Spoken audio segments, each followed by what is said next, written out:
Welcome. Thank you for inviting me. I should start by commenting, as I have before, on the great contribution of many American missionaries to the education and public health of Madurai, of Tamil Nadu, of India. In particular, Ms. Katie Wilcox, who founded this college, but also the many others of her order and the many donors from mostly America who helped fund the development of this college and sowed the seeds that we see today in bloom 75 years later. I have often said that as a fourth generation adherent to the Dravidian philosophy and one who strives to achieve its ideals, that women's education and equal opportunities for women are at the core of our philosophy, and in fact, if we look around the world, are at the heart of societal progress. Any developed economy that has a high quality of life, a high standard of living, is marked by high levels of opportunity and near equality, if not perfect equality, for women in every field, in business, in public life, in elected office. In that sense, I want to reiterate something I've said every time I've come to this institution, that you are all privileged to have had a wonderful education which very few get to experience. And what we as the government, as public servants, aspire is that you should continue to play a role in the formal economy in some way, in the formal development of our state, whether that is as entrepreneurs, whether that is as high-achieving team members in small or large organizations, whether that is pursuing further studies and becoming teachers or researchers, in some way that you should continue to engage in an active role in society. And in fact, I think I mentioned last time here, we need a lot more women in, and many mayors and panchayat and district union leadership posts reserved for women. That legislation is the beginning of change. Societal norms then have to adapt, and over time, these individuals who are in the constitutional seats will grow into the role. I was already late in coming today, and I've already spoken many times before here. So I don't want to talk for too long. But it's customary at events like this that at least older than you, if not more distinguished than you, individuals like me should offer some advice as you transition from your academic days into the economy and into broader society.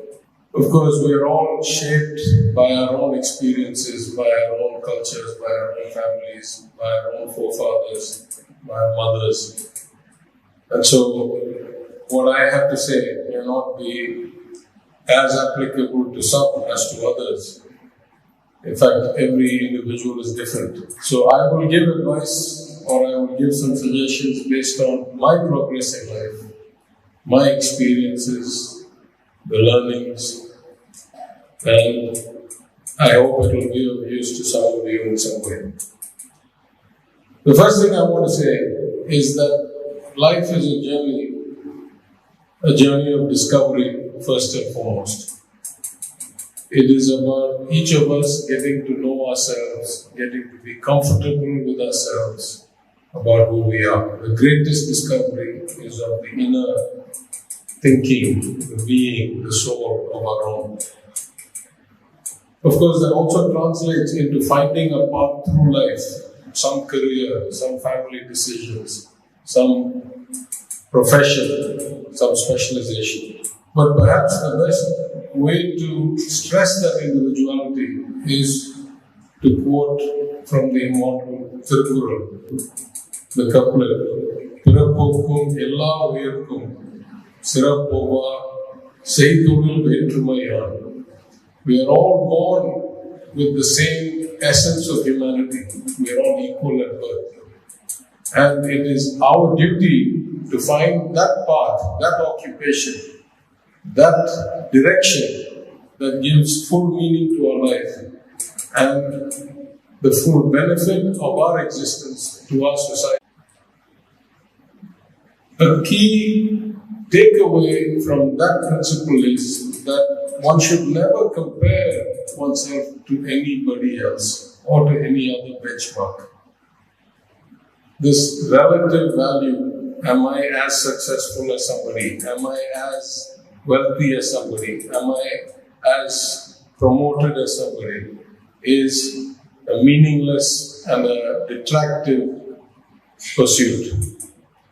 So the first thing I would encourage you, live your life on your terms. It is your life. Every life is different. There is no value whatsoever in comparing yourself to anybody else or to a benchmark. The true sense of contentment, the true sense of fulfillment comes from understanding yourself and realizing your dreams, your potential, your vision that you develop through life. A key component of that is to understand that the world is full of uncertainty. Nobody can predict what is going to happen tomorrow, let alone a year from now or 5 years from now. People who expect to have clarity, to have definitive, deterministic scenarios are actually going to find themselves very weak. Now, of course, I am in a profession like politics, where every election can result in any outcome, and every 5 years we roll the dice. But in almost any part in life, it is true that the element of uncertainty is quite high. In fact, I would say that the ability to cope with uncertainty, to park uncertainty as a state of being and still drive yourself, still have plans, still have vision, still have ambition, is one of the keys to long-term success. Many outcomes are not in our control. No matter how well you plan, no matter how disciplined you are, no matter how hard you work, the world has so many variables that can impact the outcome that you will find yourself unable to either fully determine your outcomes or in fact sometimes explain your outcomes. It is in keeping with nature that there are no irredeemable failures and there are no permanent successes. You will fail, you will have hard times. Everybody does. That you are somehow invincible or special and cannot be tomorrow at risk of failure. And to not let failure get you down so much, as the great American football coach Vince Lombardi said, it's not whether you get knocked down, it's whether you get back up. Everybody gets knocked down at some point. The question is, do you have the resilience, do you have the capacity to get back up and fight, to run after you get knocked down?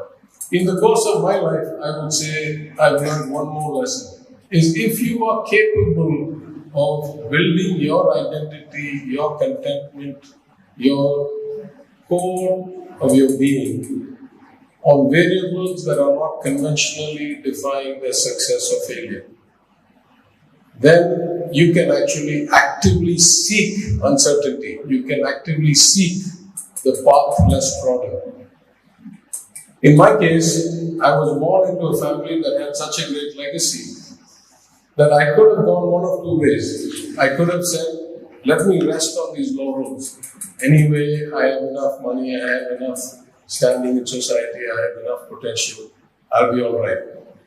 Or I could do what I did, which is to say, since that is always there for me, since I am hedged, since I will always have that to fall back on, let me go and try and do many different things in many different places. There's no downside. If I fail at that, I still have this. And so what I did, my 4 degrees, I took 4 different subjects. I look at my friends who stayed in one field for 2 or 3 degrees or in one career after doing a particular degree. And they have reached far ahead of where I would ever do in that profession, in that dimension, in that direction. Sometimes that direction or dimension is wealth. Sometimes it's title. Sometimes it's the number of patents. Sometimes it's the number of books. But I chose to do different things because I could afford to try to do different things. Because my sense of existence was already safe based on who I thought and who I knew I was. For different people, there will be different things. It's not always money that gives you that kind of sense of security. You may have such a loving and caring family. You may have such good personal relationships that you don't worry about whether success or failure defines your existence. But seek to find that inner strength, that core, that allows you to search out volatility, to search out uncertainty, to take risks. Every decision to another, I had to give up the progress I had made in this and start at the bottom again at something else. Every single time I did that, it made me a better person, it made me a more well-rounded person, and it enabled me to be successful at the job I do today, because almost nobody in life has had the breadth of experiences or the range of education or even the accomplishments that I had before I came and sat as finance minister. And I can guarantee you that I could not do this job nearly as well today if I had not done almost every single thing I have ever done in my life before I came here. I'll make one last distinction. For many of us, we have choices. Every day, we can choose to go one way or another way. The poetry that probably describes this the best is called The Road Not Taken by the famous American poet Robert Frost. And I'll just read a couple of lines from it. It starts by saying, 2 roads diverged in a yellow wood. And sorry, I could not travel both. And be one traveler, long I stood, and looked down as far as I could to where it went in the undergrowth. Then took the other as just as fair. And then it goes on to say many things.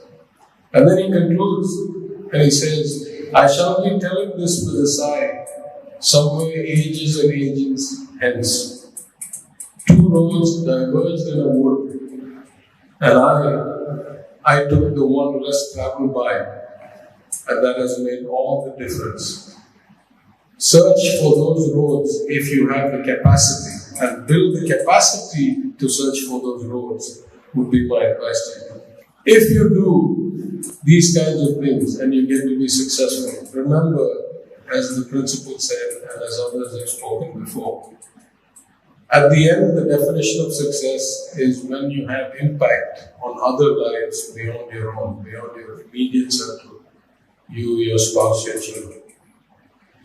I spoke recently at an event in Chennai where they asked me to speak about the transition from investment banker to finance minister. And I said, as an investment banker, I was actually reasonably successful very quickly.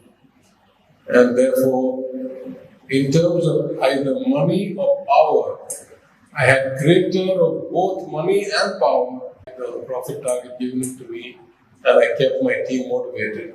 I could do almost anything. I could decide one day that I wanted my head of South Africa to then move to Germany and be head of Germany, and I could move the papers, move a family or a person like that. I can't do that as finance minister. I'm the people's representative. I lived the high life. I made a lot of money. I traveled first class everywhere. I went to 20 countries a year. I had a lot of power. I could make things happen. I made money for my shareholders. And now I live the large life. அது தமிழ்ல சொல்லணும்னா ஒரு காலத்தில் நான் உயர்ந்த வாழ்க்கையை வாழ்ந்தேன். இன்றைக்கு நான் பரந்த வாழ்க்கை வாழ்கிறேன். In the end, I get more meaning and more satisfaction from the job I do now than any job I have ever done before, despite the conventional measures not being as great. I was at Lehman Brothers the day it went into bankruptcy. I was in Mumbai running 2 companies with several hundred employees. The bankruptcy was not an event that was in my control. It happened because of variables back at the headquarters in New York. But I had all these employees, many of whom I had personally recruited from the IITs, the IIMs, the RECs, the Xaviers, the St. Stephen's, the BITS Pilanis. And I spoke to them on the day of the bankruptcy within about an hour of the filing. And I said to them, in the long term, this is a good thing for you. Today, it seems like the whole world is devastated. You worry whether you'll have a job. You took the job out of college thinking this was the highest paying job in any campus recruiting anywhere in India. You thought you were the luckiest person. And for some of you, within 2 months, the company is going bankrupt. You must be so afraid, so nervous, so worried that maybe I have made some bad choices in life or I have bad luck. And I said to them, think about it a different way. We didn't pick you because of your father or your brother or your last name. We picked you because you were the best talent that we could find.